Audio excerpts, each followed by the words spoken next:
So on our throws here, what we're going to notice is when the foot gets down at foot strike for the throw that we go all one motion here in the middle.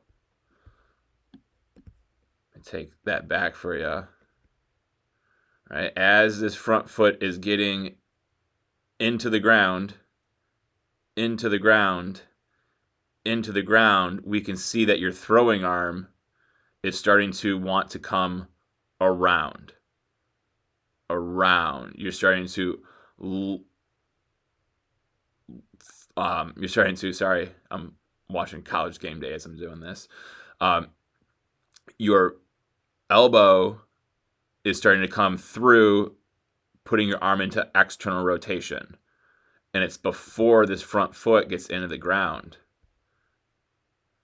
Right? And we know from the drills that we were doing the last 2 weeks and these 2 videos on the side that when we get that foot into the ground and what the movement you're going to be doing next here, getting it back, right?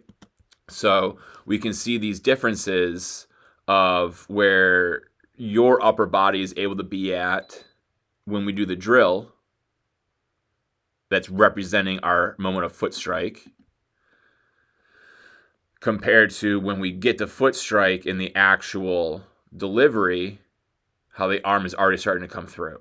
So as we get to see this next throw or this next progression here, how the throw coming through, obviously this is in slow motion, the one in the middle and the 2 on the side are at normal speed, but the amount of rotation and the aggressiveness of that rotation from the good positioning that we've gotten to on the sides compared to the weaker or less amount of aggressive rotation we're going to be able to do from this position onwards, because we can't throw the baseball until this front foot gets in the ground, right? And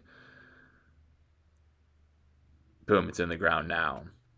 So what we're going to notice, boom, there's that good position that we worked to get into, and everything gets to come through. Versus it already starting to come through, and then we got to kind of sling it the rest of the way.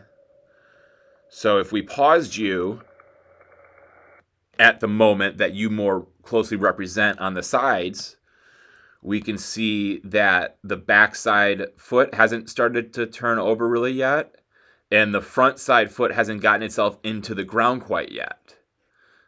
And when it does, backside foot start to complete its rotation and the front foot begin to get itself all the way into the ground, unfortunately, that's also when the arm starts to come through. So we're on the right path. Our drills that we're doing are going to keep reinforcing this, but now we just got to keep blending the drills to all one motion with some more steps in between that I'll have for us at our next session. But we're on the right track, bud.